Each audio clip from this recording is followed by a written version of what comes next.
How to, das steht für eine Kurzanleitung. Und ich habe ein ambivalentes Verhältnis zu denen. Ich erkläre euch gerade wieso. Einerseits, weil ich handelsübliche Gebrauchsanweisungen nicht ausstehen kann. Obwohl ich mich immer noch als ein gut sehender Mensch betrachte, habe ich Mühe mit der Grösse von diesen Schriften. Und auch ehrlich gesagt, bis man nur schon die richtige Sprache gefunden hat, die sind so dick und dann muss man suchen und machen. Und dann schätze ich die Kurzanleitungen, wo du kannst irgendwie googlen oder auf YouTube schauen, wie man das und das macht. Zum Beispiel, wenn ich das verbrochene Gewinde von meinem Apple Pencil, das hängen geblieben ist, doch noch rausbringe. Die How-Tos wissen wie. Ob es dann klappt, ist das andere. Gleichzeitig finde ich so ein bisschen, sie machen das Leben ein bisschen zu einfach. Und gerade wenn es um tiefere Themen vom Leben geht, frage ich mich, ja, kannst du wirklich einfach so sagen, How-to, Kurzanleitung, wie mache ich oder wie wird gemacht und dann 5 Schritte einhalten und dann klappt alles. Und tatsächlich, unsere Gesellschaft ist scharf auf das und wenn du mal das googelst, eben auf YouTube, How to Live eingibst, dann findest du Kanäle mit Hunderttausenden von Videoklicks, die dir sagen, die 5 Schritte, wie du dein Leben leben sollst und alles wird gut. Und ich bin da meistens ein bisschen skeptisch. Vielleicht geht es dir gleich. Trotzdem erlauben wir uns diese Serie How to Live zu nennen. Leben im Reich Gottes. Und wir widmen uns der wohl berühmtesten Rede von Jesus, wie sie uns so wiedergegeben ist, nämlich der Bergpredigt. Und es könnte sein, dass wenn er Englisch geredet hätte, dass er sie dann How to Live betitelt hätte. Weiss nicht genau. Aber was sicher ist, ist, dass die Leute, die ihm damals nachgefolgt sind und ihn als Rabbi angesehen haben, genau die Frage ihm gestellt haben. Weil ein Schüler hat vom Rabbi wissen, wie man das Leben hat. Da ist es nicht um Theorie gegangen, sondern um das Ausleben. Und sie haben vielleicht gefragt, hey Jesus, wie sollen wir denn leben? Und an den nächsten 4 Sündigen beschäftigen wir uns mit dem und ich freue mich sehr drauf. Die Predigt ist berühmt. Sie fordert raus, oder der Text ist berühmt, er fordert raus und er hat in der Geschichte auch Spuren hinterlassen. Ich will so 2 Lichtblicke aufgreifen. Die sind von 2 Zeitgenossen geschrieben, die in der ähnlichen Zeit gelebt haben. Der eine ein bisschen kürzer, der andere ein bisschen länger. Der erste ist unser so geliebte, gern zitierte Dietrich Bonhoeffer. Er sagt, die Bergpredigt gilt als Wort der weltversöhnenden Liebe Gottes. Entweder überall und jederzeit, also sprich auch heute noch, im 2022, oder sie geht uns ernstlich überhaupt nichts an. Also es ist eine krasse Sache, wenn er da sagt. Und ich glaube, er hat damit sagen, hey, wir müssen das Ding ernst nehmen. Und wenn wir es nicht jetzt ernst nehmen, dann hat es damals auch nichts zu sagen gehabt. Das heisst, Jesus hätte dann einfach irgendwie heisse Luft rausgelassen. Und das zeigt die Radikalität auf, die in dieser Bergpredigt steckt.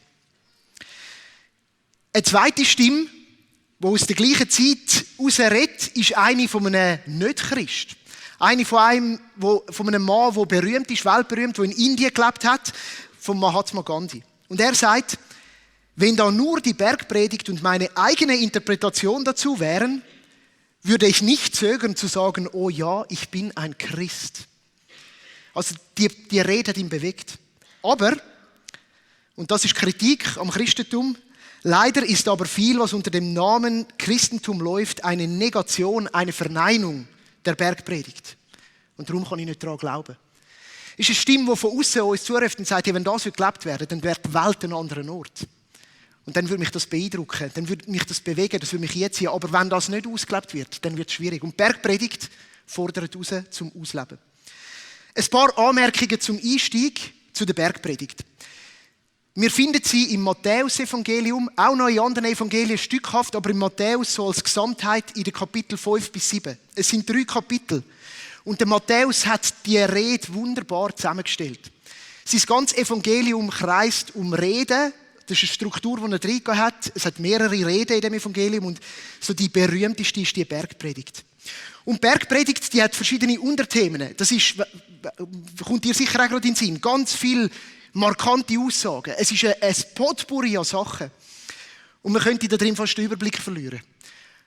Aber man findet da drin auch viel Einheit und man müssen sie, wenn wir sie jetzt dann anschauen, über die 4 Sündigen, immer auch als Gesamt betrachten. Und für das habe ich so ein grosses Stück mitgenommen, das sogenannte Bergpredigt-Ei. Das ist eine Einheit.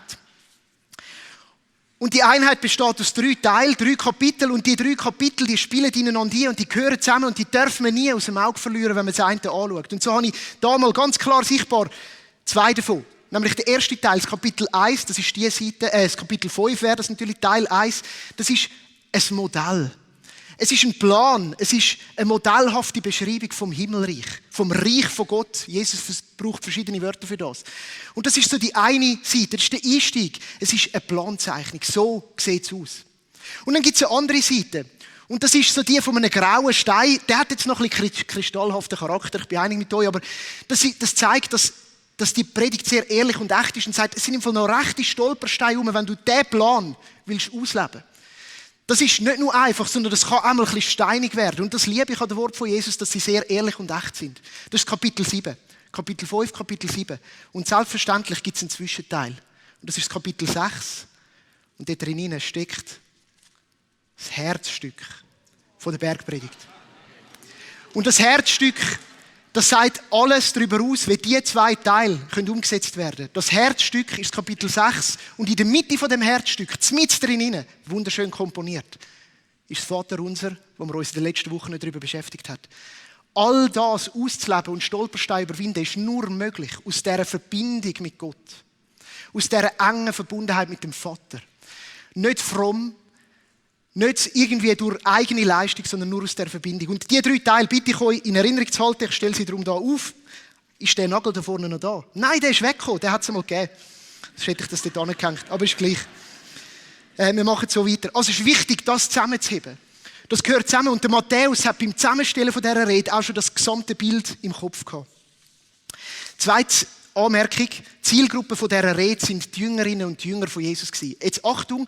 Nicht die 12 vom engsten Kreis, aber eine grosse Gruppe von Menschen, wo Jesus gefolgt ist, wo gesagt hat, Meister, ich will von dir lernen.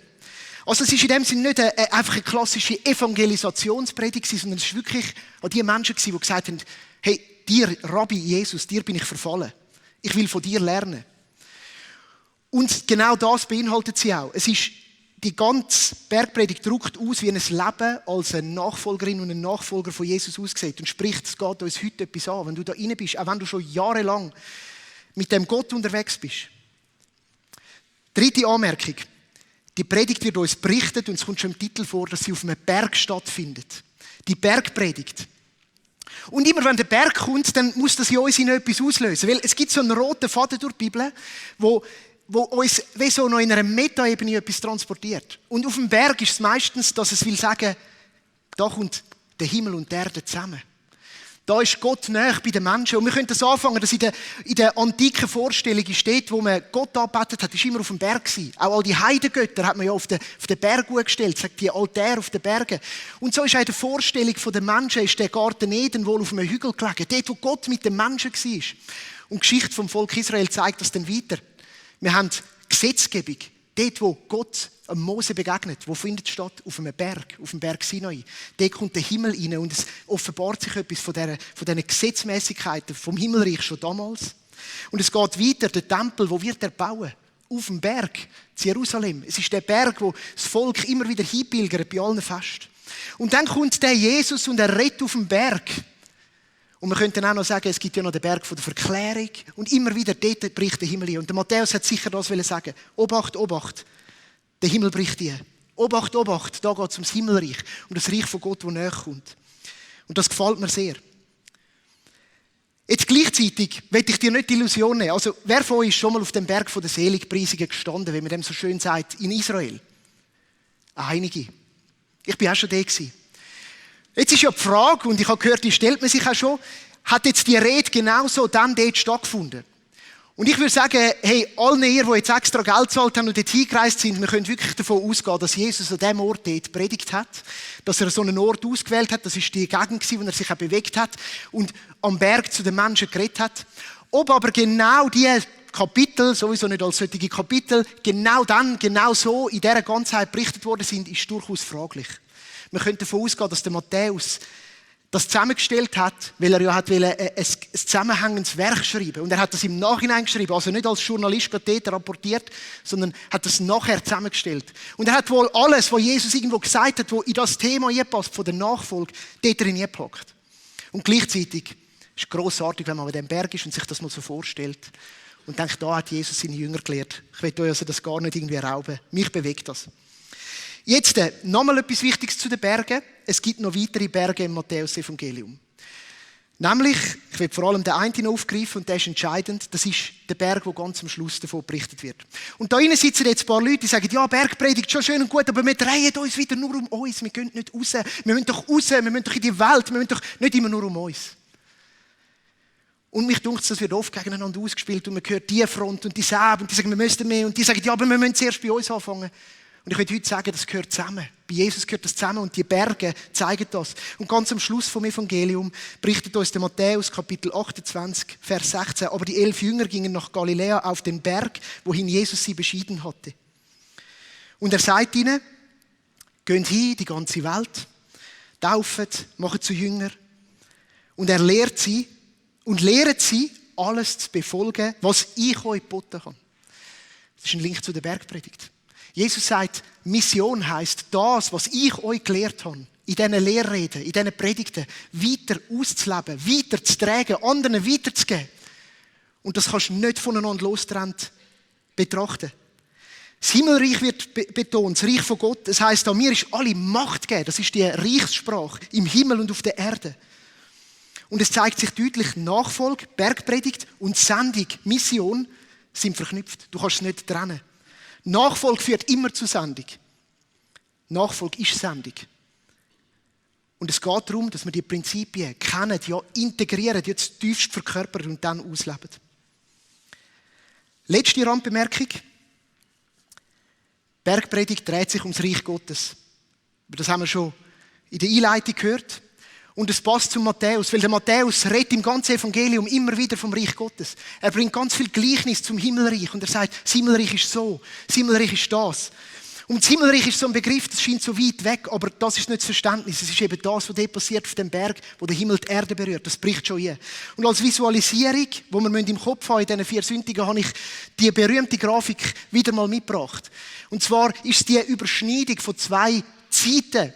Und wir als Kirche und damals schon mit Jesus Ankunft auf dieser Erde ist das schon jetzt gebrochen. Das Himmelreich fängt an in der Zeit, wo Jesus auf die Erde gekommen ist. Und wo Jesus geredet hat zu seinen Nachfolgern und Nachfolgerinnen, hat er ihnen sagen, jetzt ist das Himmelreich da. Nicht irgendwann, dann kommt es dann vielleicht in 2000 Jahren, dann, wann, dann, das und das und das passiert, sondern jetzt ist es da. Und gleichzeitig ist das Spannungsfeld, es ist nämlich auch noch nicht vollkommen, es ist stückhaft. Und du und ich, wir leben in dieser Zeit.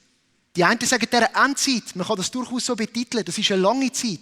Das ist eine Zeit von der Spannung. Das ist eine Zeit vom schon jetzt und noch nicht. Und Bergpredigt tritt da mit rein. Und sie will sagen, es ist wichtig, dass wir uns dem bewusst sind. Der Klaus Wengst hat gesagt, Bergpredigt ist das Regierungsprogramm vom Himmelreich. Und das Himmelreich, das findet eben in dieser Spannungszone statt. Das Regierungsprogramm von Jesus, dem König Jesus. Und er ist so ein anderer König. Und das ist noch die letzte Anmerkung. Wir reden viel von Reich, von Macht, von Gewalt.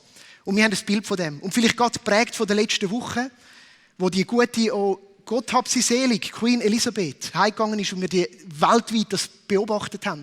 Wie das Königtum das feiert, betrauert.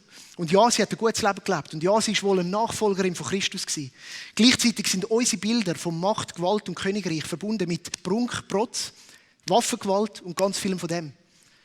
Das ist nicht das Reich von Gott. Und das müssen wir uns bewusst sein. Das Reich von Gott wird in der Bergpredigt definiert. Es ist ein ganz anderes Reich. Es ist eine andere Gewalt. Es ist eine andere Art von Macht. Es ist ein König, der auf einem Esel in die Stadt einreitet und nicht in der Kutsche. Das ist ganz wichtig. Das Himmelreich ist da, das Gottesreich ist da, jetzt, heute, stückhaft. So viel zu der Einleitung für die Serie. Das ist wichtig. Und jetzt möchten wir eintauchen in sehr einen berühmten Abschnitt, in den Start von dieser Bergpredigt, unter dem Titel die sogenannten Seligpreisungen. Und wir werden die hören.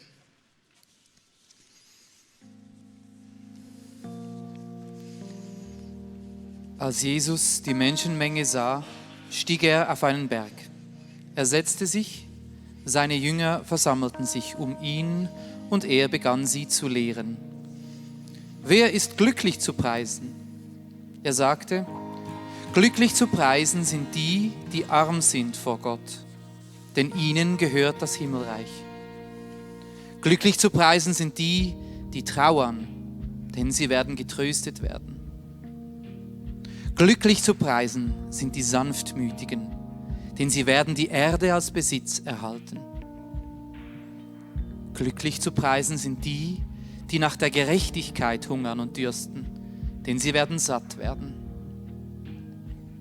Glücklich zu preisen sind die Barmherzigen, denn sie werden Erbarmen finden. Glücklich zu preisen sind die, die ein reines Herz haben, denn sie werden Gott sehen. Glücklich zu preisen sind die, die Frieden stiften, denn sie werden Söhne Gottes genannt werden. Glücklich zu preisen sind die, die um der Gerechtigkeit willen verfolgt werden, denn ihnen gehört das Himmelreich. Glücklich zu preisen seid ihr, wenn man euch um meinetwillen beschimpft und verfolgt und euch zu Unrecht die schlimmsten Dinge nachsagt.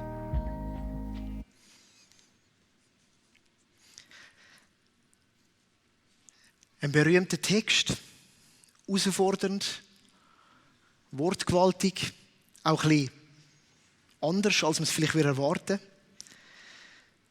Verschiedene Übersetzungen übersetzen das Wort am Anfang von diesen Seligpreisungen anders. Es steckt dahinter das griechische Makarioi und es hat eine breite Bedeutung. Es geht eben um selig sind, glückselig sind, wohl denen. Es ist ein Segenswort. Glücklich, Segen über denen. Gesegnet sind die, die so leben. Es geht darum, wie ein gutes Leben aussieht. Was ist gutes Leben für dich? Was ist gutes Leben in dieser Zeit, in der wir leben? Und die ist anders als damals, vor 2000 Jahren. Ich habe heute mit einem Mann geredet und gesagt, ich bin jetzt gerade von Indien heimgekommen. Ich glaube, damals in der Zuhörerschaft war niemand, der gesagt hat, ich bin jetzt gerade von Indien heimgekommen. Und das ist auch der Challenge daran. Wie sieht gutes Leben aus? Das Glück von allem Leben. Jesus definiert da #Good Life. Gutes Leben 2.0, können wir sagen, oder eben wahrscheinlich eben das ursprünglich, also 1.0.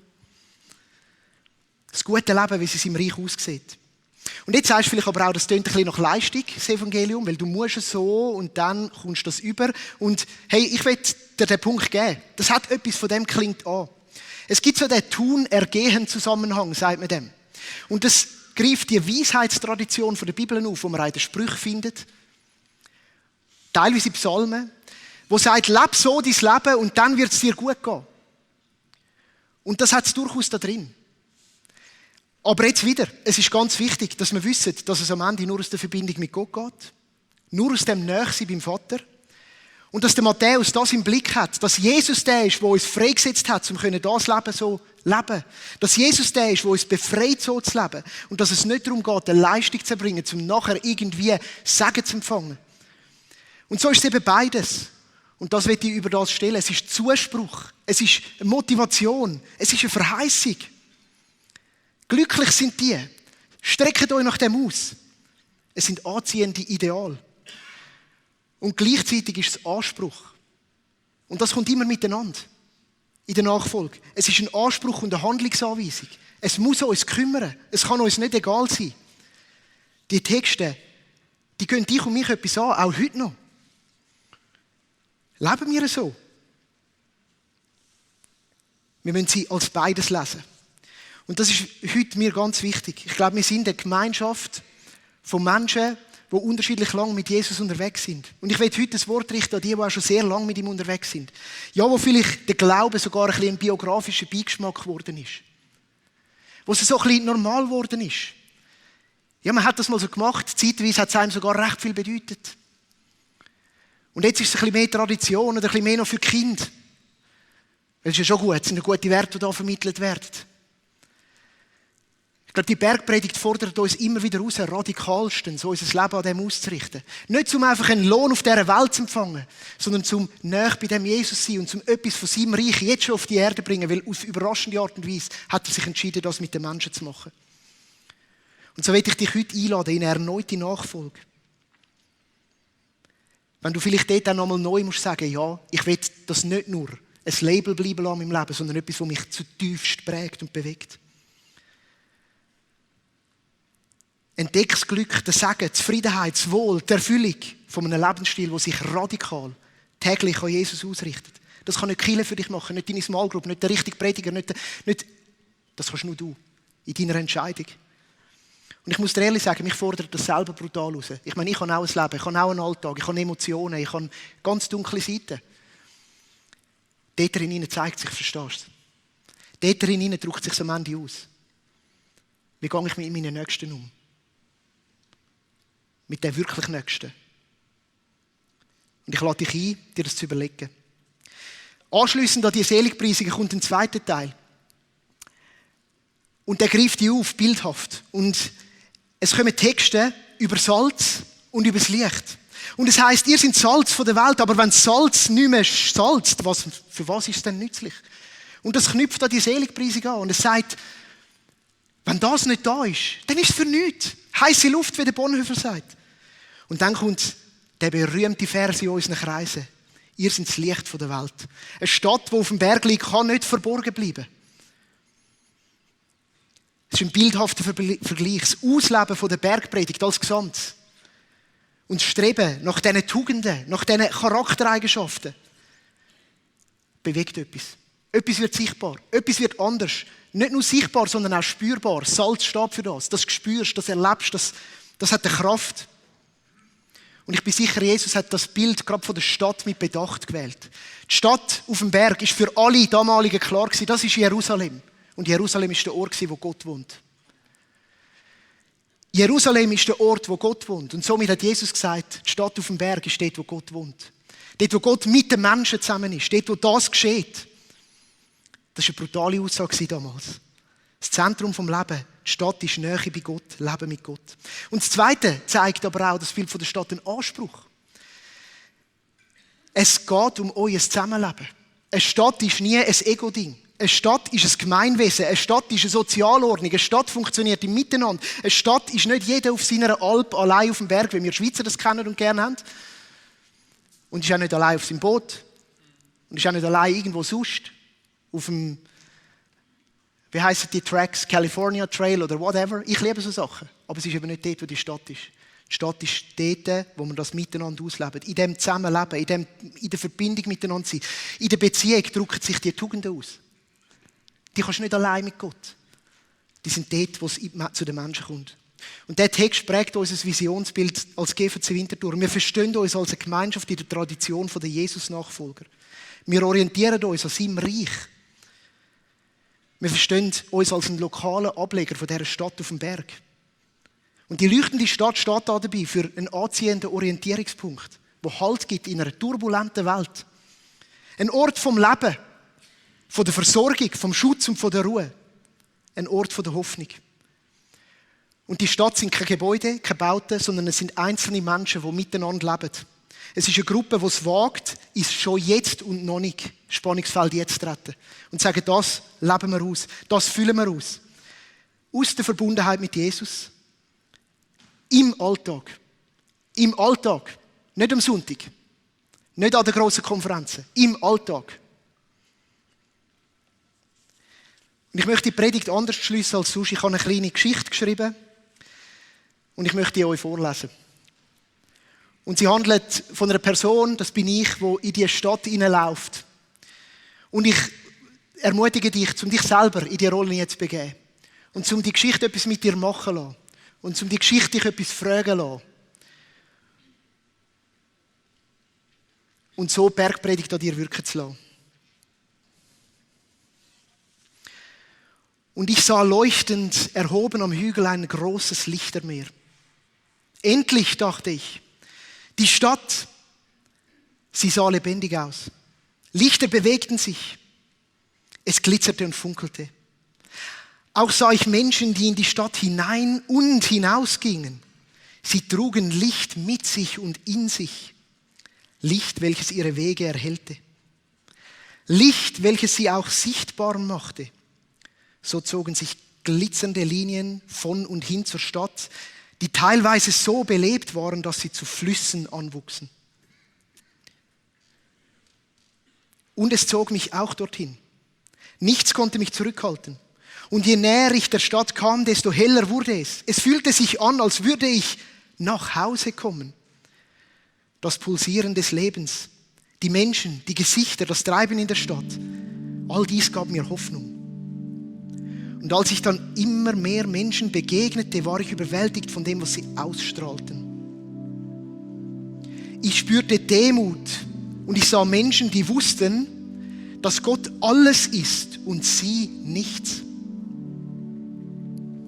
Als ich fragte, wieso dies so sei, sprachen sie, glücklich sind die, die wissen, dass sie arm sind vor Gott. Und ich dachte, wie sieht es bei mir aus? Weiß ich, was und wer ich bin vor Gott? Und ich spürte und erlebte eine Atmosphäre des Mitgefühls und des Kümmerns und des Mitleidens mit den Mitmenschen. Und als ich fragte, wieso dies sei, sprachen sie, glücklich sind die, die trauern. Deswegen leugnen wir die schweren Umstände um uns nicht, sondern anerkennen das Unvollkommene um und in uns und wir leiden und trauern mit. Und ich fragte mich, wie sieht dies bei mir aus? Bewegt dies mich auch? Oder blende ich es aus?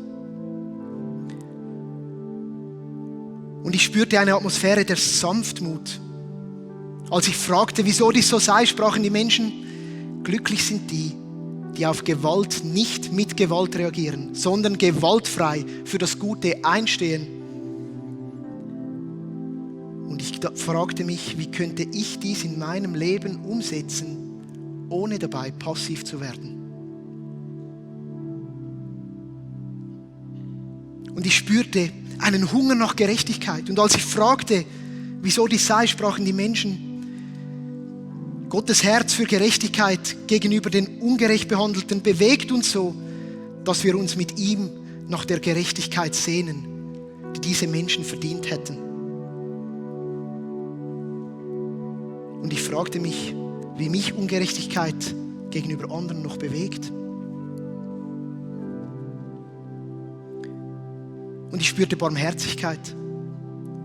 Und ich stellte fest, dass dies daher kommt, dass genau diese Menschen, die sich nach Gerechtigkeit sehnen, auch aktiv dazu beitragen, dass die Gerechtigkeit geschieht. Die Menschen nahmen sich gegenseitig ihren Nöten an. Sie unterstützten sich und halfen einander. Und ich war bewegt und fragte mich, wo könnte ich mit anpacken? Und ich spürte eine Klarheit in der Stadt. Es war klar, was richtig ist und was falsch.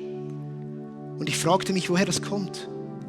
Und die Menschen sagten mir, glücklich sind, die ein reines Herz haben. Wir suchen dies, indem wir uns nach Gott ausrichten und uns von all dem, was in unseren Herzen zum Gott werden will, abwenden. Und mir gingen einige, Klammern viele, meiner Alltagsgötzen durch den Kopf. Mein Sport, mein materielles Glück, meine Karriere. Die Liste ist unerschöpflich. Und ich spürte eine Atmosphäre des Friedens in der Stadt. Und als ich fragte, wieso dies so anders sei als an anderen Orten, sprachen die Menschen, glücklich sind die, die Frieden stiften. Deshalb suchen wir Versöhnung und wir versuchen jeweils den ersten Schritt hin zum Frieden zu machen. Wir entschuldigen uns, wir gestehen Fehler ein, wir vergeben einander, wir sind ehrlich miteinander. Und dies motivierte mich, es auch zu tun. Und ich spürte, dass diese Gemeinschaft robust war. Nicht jeder Wind schien sie aus dem Gleichgewicht zu bringen. Sie strahlten Standhaftigkeit und Stabilität aus, die wohltat. Und als ich fragte, wieso dies so sei, antworteten sie, glücklich sind die, die um der Gerechtigkeit willen verfolgt werden. Wir sind andersartig und erleben manchmal Widerstand. Es irritiert Menschen. Das Reich Gottes ist so anders. Es kann irritieren. Und ich fragte mich, ob ich bereit bin, diese Herausforderung anzunehmen. Nicht Widerstand aufgrund von meiner Selbstgerechtigkeit und Besserwisserei, sondern Widerstand aufgrund der Gerechtigkeit Gottes und seinen anderen Prinzipien.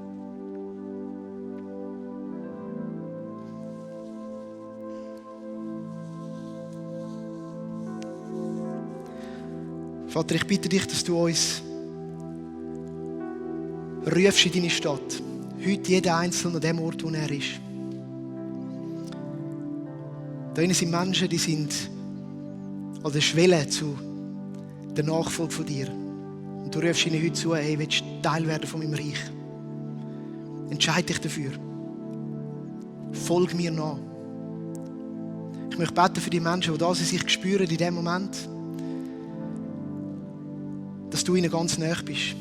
Du bist der Heiland, du bist der Retter, du bist auch der, der es wollen und es vollbringen wirkt. Danke vielmals, dass du das machst. Und wenn du das bist da rein, dann will ich dich auch herzlich einladen, vielleicht dem inneren Hinwendung zu Christus einen Ausdruck zu verleihen. Und du darfst es gerne machen, indem du dich an unser Gebetsteam wendest. Sie sind da für dich, sie beten auch gerne mit dir ein Gebet von dem Einschlagen in die Nachfolge von Jesus. Ihn als dein Heiland akzeptieren, als der für dich da ist, mit dir da ist, der mit dir durchs Leben geht, der dich rettet von deinen Unzulänglichkeiten. Und ich möchte auch beten für alle unter uns, die schon einen langen Weg von der Nachfolge hinter sich haben. Jesus, inspiriere uns immer wieder neu. Zieh uns näher zu dir in diesen Wochen, Monaten, wo wir uns auch befinden. Dass wir aus der Verbundenheit von dir herausgefordert werden, dein Reich zu verkörpern. Ich will dich segnen, wenn du merkst in dem Moment, dass du irgendwo anstehst, dass du Hilfe brauchst, dass du eine Entscheidung treffen willst, dass der Mut in dir wachsen kann, dass du bei Jesus finden kannst. Amen.